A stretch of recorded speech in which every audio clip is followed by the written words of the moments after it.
in an unforeseen move that reset the organization's luxury tax payroll, secured a temporary reunion with one of their finest hitters in recent memory and positioned the organization as a significant player for the free agent craze next winter. The Dodgers reacquired outfielder Matt Kemp from Atlanta in exchange for first baseman Adrian Gonzalez, pitcher Brandon McCarthy, pitcher Scott Kazmir and infielder Charlie Culberson.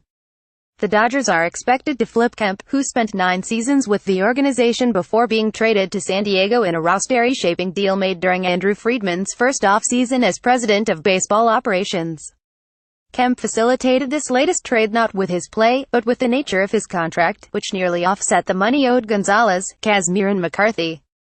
By spreading the cost across the 2 seasons left on Kemp's deal, the Dodgers plan to reduce their luxury tax number below the $197 million threshold for 2018. This deal is a little more subtle than most, Friedman said in a conference call on Saturday. Obviously, one of the main considerations in this deal was economic. But they're part of the bigger picture, the longer-term plan. It's a necessary, strategic part of moves yet to come. Gonzalez waived his no-trade clause to accept the trade. The Braves will designate Gonzalez for assignment to allow him to reach free agency. The initial shock of the maneuver, and the gaudiness of the players involved, should not obscure the reasoning behind the trade.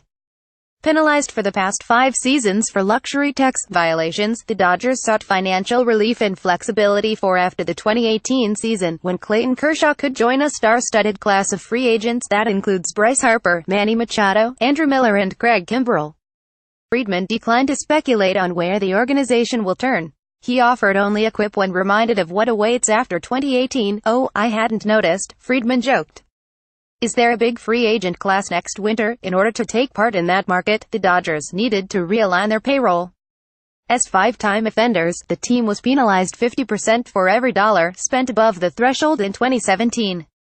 By getting under $197 million for 2018, the Dodgers would reset the penalty, and only be penalized 20% on every dollar above the threshold in 2019. Before this trade, the Dodgers' luxury tax payroll was projected at $205.5 million, according to Cott's contracts.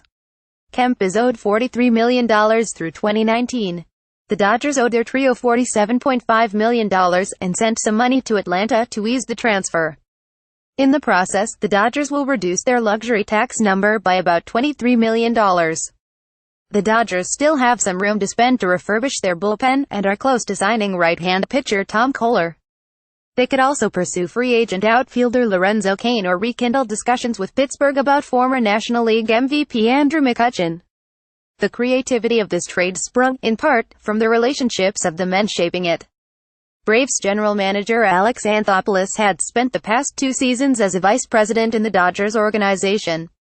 The two sides discussed the parameters last month, soon after Anthopoulos left for Atlanta. The talks gained momentum last week at the winter meetings. The largest stumbling block could have been Gonzalez. Friedman indicated the Dodgers had maintained dialogue with Gonzalez throughout the winter. After struggling through the least productive season of his career in 2017, Gonzalez was informed there might not be a spot on the roster for him in 2018. Gonzalez desired the freedom to choose a new home earlier in the winter, rather than later. "My final decision was not based on playing time, as I had agreed to a limited bench role," Gonzalez wrote in a statement. "It is a way to test the free agent market and see what opportunities are out there for me so I can make the best decision moving forward for me and my family. Lifting the no-trade clause is the hardest decision I have ever made in my career due to the fact that I loved every single second being a Dodger." The arrival of Gonzalez in Los Angeles in 2012 coincided with the resurrection of the franchise as they emerged from the wreckage of Frank McCourt's bankruptcy. Gonzalez averaged 24 homers and 99 RBIs during his first 4 seasons as a Dodger, won a Silver Slugger award in 2014 and made the All-Star team in 2016, dogged by injuries to his elbow and back in 2017. Gonzalez landed on the disabled list for the first time in his career and lost his spot at first base to Rookie of the Year Cody Bellinger.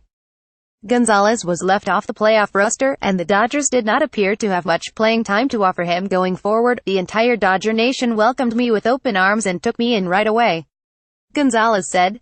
"Thank you for everything to the fans and the city of LA. You will always be in my heart. This closes a chapter for me, but not the book."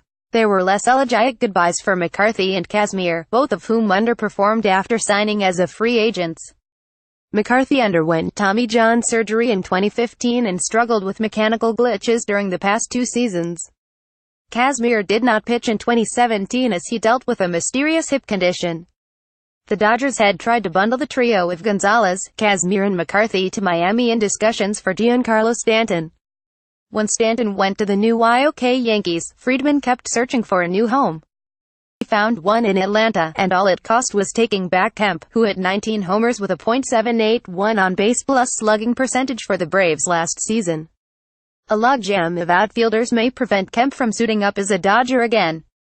The Dodgers are likely to try to move Kemp elsewhere, and appear willing to offer prospects to convince other teams to accept some of Kemp's contract.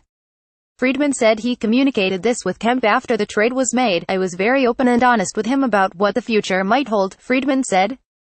"It's just too difficult to say, definitively, at this point." Andy.McCullough@lawtimes.com, Twitter @McCulloughTimes, updates 3:05 p.m. This article was updated with Andrew Friedman quotes .200 p.m. This article was updated with a statement from Adrian Gonzalez.